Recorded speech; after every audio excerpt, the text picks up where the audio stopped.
이른바 청와대 하명 수사 논란의 당사자 김기현 전 울산시장과 황운하 당시 울산경찰청장이 오늘 한 라디오 방송에서 맞붙었습니다. 누가 이겼을까요? 아주 치열한 설전을 벌였다고 하는데요. 두 사람이 당초 이렇게 라디오 방송에서 출연해서 직접 속된 말로 맞짱을 뜬다고 하죠. 그럴지는 잘 몰랐던 것 같습니다. 따로따로 입장을 들어보려고 했다가 그러면 한번 둘이 같이 얘기를 해보라 그런 얘기를 한 것 같은데요. 자, 이런 내용들 서로 주고받았는데 청와대 하명 수사 의혹이 아니라 사실이다. 이런 김기현 전 울산시장 주장에 대해서 황운하 청장은 어디서 과도한 피해자 행세를 하십니까? 토착비리 당사자가 뭐 이런 얘기를 했고요. 그리고 뭐 봐줬다고 뭐 이렇게 하는데 그 말이 되느냐? 일단 뭐 그렇게 한 거다. 오히려 검찰이 수사방해에서 무혐의 처분한 것이다. 이런 얘기했는데 직접 들어보시죠. 검찰의 수사 방해로 수사가 제대로 진행되지 못했고 경찰이 충분히 수사는 못했지만 어렵게 수사해서 확보한 유죄 증거들을 검찰이 납득할 수 없는 이유로 무시하고 불기소 처분을 한 것입니다. 무리한 수사가 아니라 무리한 불기소 처분을 한 것이죠. 그동안에 황운하 청장 이분이 39번에 걸쳐서 영장을 신청을 했대요. 그렇게 탈탈 털었습니다. 수십 명의 경찰 인력을 총동원해가지고요. 검찰이 수사방해라고 말씀하시는데, 예. 그렇게 말씀하시면 황운하 청장이 막 판사 다 하고 검사도 다 하시죠, 뭐. 그냥 본인이 봐서 네 죄를 네가 알렸다. 그래, 뭐, 국내의 관심법으로 봐서 유죄를 인정하면 검사도 판사도 필요 없이 다 정하시죠. 황운하 청장 혼자서 다 결정하시죠. 민주당 공천을 받아 출마한다고 하지 않습니까? 그 무렵에도 이미 벌써 민주당 공천으로 거기에서 대전에 출마한다 하더라. 이게 뭔가 하여간 뒤에 흑막이 있는 그 거래가 있는 거 아니냐는 소문들이 파다했단 말이죠. 청와대가 하명을 했는데 그럼 뭔가 성과를 내야지 현직 경찰관이 그 성과를 안 낼 수 있겠습니까? 정말 청와대에 제가 잘 보이려고 하고 청와대가 김기현 시장을 수사한 그 공로를 인정했다면 저는 지금 경찰청장 하고 있어야 됩니다. 정치를 만약에 한다 하더라도 정정당당하게 재임으로 할 겁니다. 부처님 눈에 부처가만 보이고 정말 대주 눈에 대지만 보인다는 그런 그 말씀 떠오릅니다. 피의자로 조사를 받고 있는 사람하고 피해자가 돼 있는 저하고 같이 이렇게 말을 섞어가면서 토론을 하는 게 전 처음부터 싫어서 이렇게 안 하겠다고 말씀드린 거예요. 토착비리 혐의자 또는 정치자금법 위반의 피의자와 저도 1대1 토론하기 싫습니다. 선거를 짓밟은 테러입니다. 정치 테러입니다. 헌정농단 사건입니다. 이게 백운호나 조국 같은 사람이 몸통이라고 저는 생각하지 않습니다. 더 큰 몸통이 뒤에 있다. 저는 그렇게 확신하고 있고요. 반드시 이것이 밝혀져서 역사의 엄중한 처벌을 해야 된다는 것이 저희 확고한 소신입니다. 선거에 패배하신 후에 여러 가지 억울한 심경이 드실 건 이해는 합니다. 그러나 민심을 겸허하게 받아들이는 것이 책임 있는 정치인의 모습이죠. 선거 패배의 책임을 경찰 수사로 돌리는 것은 이것은 과도한 피해자 코스프레라고 생각합니다. 김성환 평론가도 라디오 진행하시는데 지금 이건 뭐 토론도 아니고 완전 쌈 붙이는 거네요. 근데 라디오는 뭐 중간에 서 있어야 되는 입장이니까요. 주로 두 사람이 이렇게 같이 한 프로에서 붙은 건 제가 처음이죠. 처음이죠. 예. 그러니까 오히려 두 사람의 얘기를 공정하게 들어주는 게 더 그 청취자들한테 판단하는 데 도움이 됐을 거 아니겠는가 이렇게 생각이 됩니다. 저는 억하심정이라고 썼는데요. 그러니까 억하심정이 대체 무슨 이유로 그런 행동을 했는지 알 수 없을 때 쓰는 이제 사자성어예요. 네. 근데 물론 뭐 두 사람 다에게 질문하고 싶은 것들이 있지만 저는 뭐 황운하 청장한테 대한 얘기는 그동안에 많은 의혹이 제기가 됐으니까 김기현 전 울산시장에 대해서 좀 질문을 하고 싶은 게 있는데요. 두 가지인데요. 지금 3월에 지금 김기현 전 시장의 비서실장실을 비롯한 5군데 압수수색하면서 논란이 커졌던 거 아닙니까? 작년에요. 그때 황운하 청장이 그런 얘기를 합니다. 기자간담회에서. 내가 그 선거에 영향을 미치지 않도록 최대한 수사 빨리 하겠다. 이렇게 얘기를 해요. 근데 김기현 시장의 형과 동생이 종직을 감춥니다. 경찰 소환에 계속 불응하면서 도피를 해요. 그래서 수사가 계속 늘어집니다. 좀 상식적으로 납득이 안 됩니다. 그러니까 경찰이 뭔가 의도를 갖고 움직였다고 하든 어쨌든 간에 선거 한 3개월 남겨놓고 수사가 들어왔다 그러면 빨리 수사가 끝날 수 있도록 가서 빨리 수사에 협조하는 게 그게 일반적인 상식에 맞지 않나 하는 생각이 하나가 있고요. 또 하나는 뭐냐면은 이번 수사가 김기현 시장에 대한 수사가 아니었잖아요. 예. 그러니까 비서실장 그리고 형 동생 얽혀 있는 것 그리고 처이종 사촌 문제 얽혀 있는 정치 후원금 쪼개기 문제 이렇게 크게 세 부류로 나누게 되는데요. 예. 그럼 보통 우리 그래야 되지 않습니까? 만약에 제가 현직 시장인데 제 비서실장이나 다른 사람들, 형 동생이 얽혔어요. 그러면 죄송합니다. 제 측근 관리 제가 잘 못한 측면이 있습니다. 그렇게 하고 사실 울산이라는 어떤 지역사회 선거 구 자체로 구도로 보면 김기현 시장이 그렇게 해도 김기현 시장 비리는 또 아니니까 이렇게 할 수도 있었던 상황인데 그런 움직임이 없었다는 거예요. 예. 이게 왜 그럴까?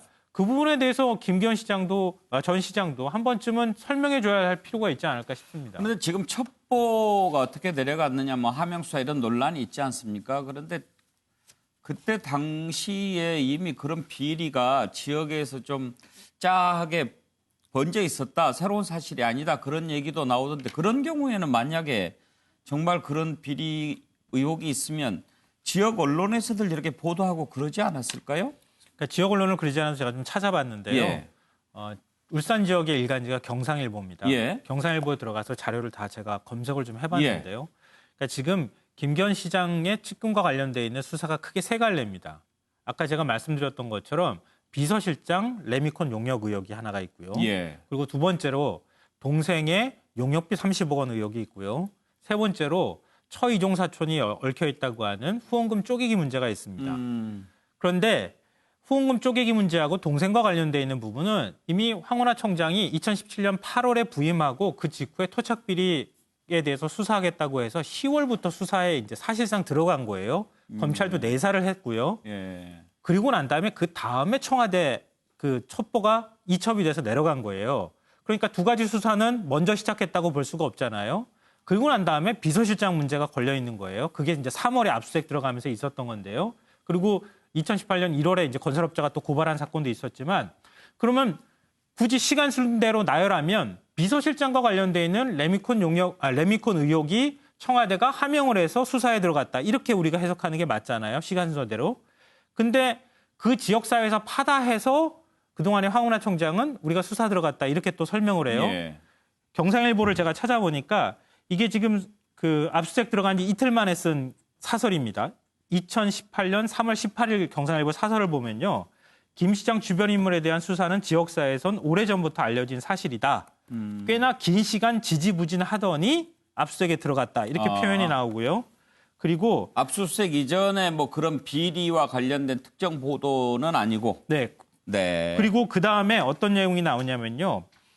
압수수색의 이유는 비서실장과 관련돼 있는 내용이다라고 하면서 그 뒤에 어떤 내용이 붙어 있냐면은 비서실장은 김 시장이 직접 임용한 별정직 공무원으로 울산시에서 영향력이 지나치다는 소문이 자자하다. 예, 너무 이렇게 얘기하고 길어지니까 있습니다. 그 정도 하지요. 예. 박진영 국장도 무슨 관련 자료가 있는 것 같아요. 저기 2016년이죠. 2016년 6월에 경상일보 기사에 사람을 꼬집어서 나오진 않고 있는데요. 현직 공직자와 건설업계 레미콘 업자의 유착으로 인한 검찰 조사가 시작되었다라는 기사가 나와 있습니다. 실제로 이 파다하게 울산 시민이 다 아는 사실이었고요. 이것이 이제 뭐 그때는 이미 황운하 청장이 부임하기도 전이고 전 정권 시절입니다. 이런 상황이기 때문에 이게 뭐 황운하 청장이 하명을 받아서 기획했다. 이거는 좀 시기적으로 맞지 않는 것 같습니다. 네. 선영욱 변호사 의견은요? 저도 이게 수많은 공직자를 봤지만요. 황운하 청장처럼 이제 정말 후한무치하고요. 적반하장이 궤변을 늘어놓는 공직자는 처음 봅니다. 제가 세 가지 질문만 던지겠습니다. 자, 첫째, 검찰이 일방적으로 김기현 시장을 비호했다는 거 아닙니까? 무혐의한.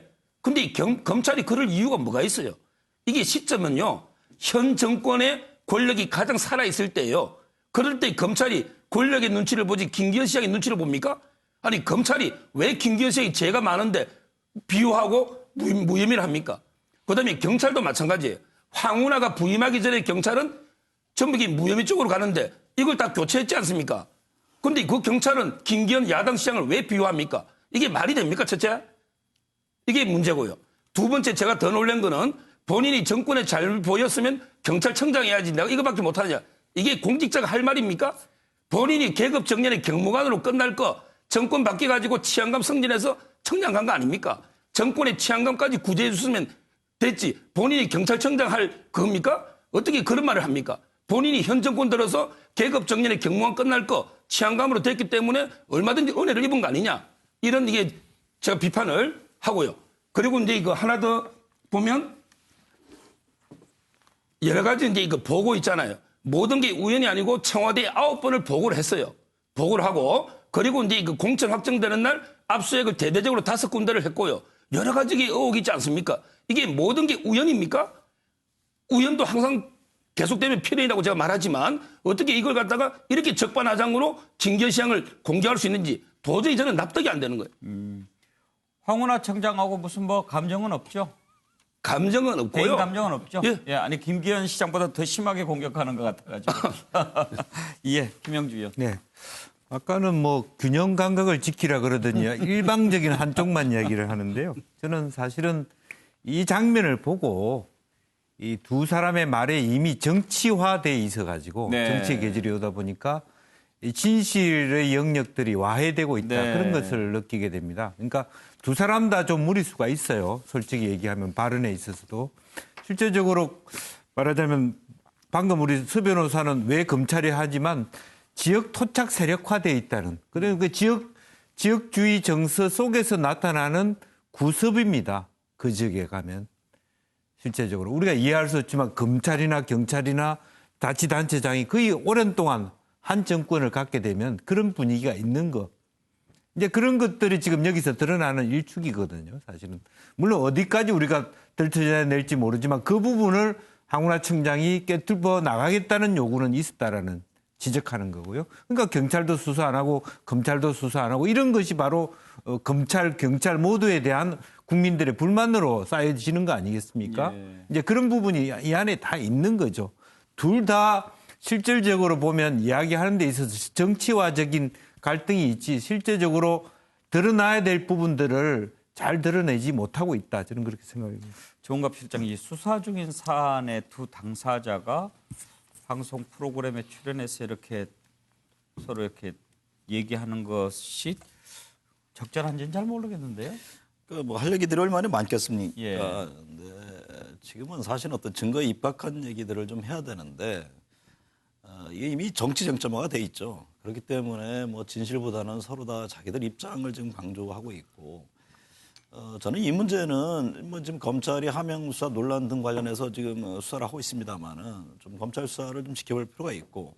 근데 검찰도 지금 황운하 청장 경찰 입장에서는 이해 당사자란 말이죠. 불기소 처분을 내린 거에 대해서 도대체가 이해가 안 된다라는 입장을 하고 있기 때문에 이 문제는 차제의 의혹이 제대로 풀리지 않을 경우에는 뭐 특검을 통해서라든가 좀 제대로 한번 어떤 증거 입각한 결론을 내주는 게 맞지 않나. 예. 당사자들의 입장은 뭐 각각의 논리를 펴고 또 정치권에 가면은 또 이게 정치적인 어떤 쟁점화. 언론 역시도 마찬가지고 그런 좀 우려스러운 측면이 있지 않나 그런 생각이 듭니다. 예. 최수영 교수. 네. 저는 이제 뭐 두 분이 뭐 앞서서 다 말씀해 주셨기 때문에 짧게 말씀을 드리면은 황 청장은 두 가지 측면을 좀 해명을 해야 될 것 같아요. 그러니까 첫 번째가 뭐냐면은 왜 수사팀을 중간에 자기 직계 부대로 그러니까 친위 세력으로 네. 교체를 했는지 이건 검찰이 수사를 하고 있습니다만은 이 수사팀 교체 이유가 황 청장이 이 수사에 대해서 공을 들였다는 어떤 간접적인 증거가 될 수 있는 것 같고요. 두 번째, 그 부적절한 발언을 했어요. 그러니까 소환은 김기현 시장은 내가 선거 전에 소환하는 걸 고마워해야지 그렇게 하면 되겠느냐는 식의 얘기했는데 그건 봐줬다는 얘기일 수도 있잖아요. 그건 직무유기죠. 아니 경찰이라는 게 1차 조사를 증거에 입각해서 하고 범죄 혐의가 있으면 불러서 조사를 하는 거지. 뭐 봐줬다고 마치 본인이 시혜를 베푼 것처럼 얘기하면 이거 굉장히 수사기관 책임자로서 부적절한 얘기고요. 뭐 고발됐다고 바로 피의자 되는 겁니까? 근데 저는 아주 굉장히 좀 공직자로서는 좀 하지 말아야 될 얘기한 것 같고요. 마지막으로 본인이 저렇게 이런 와중에 이제 물론 출마는 본인의 자유입니다만 북꽃 선트를 열고 출마를 하고 하는 이 모습들이 과연 이게 어떤 국민의 보편적 감정에 대한 도전처럼 비춰지는 것 같아서 이 점을 제가 한번 지적하고 싶었습니다. 네. 두 사람의 설전 어떻게 들었는지 평가해봤습니다.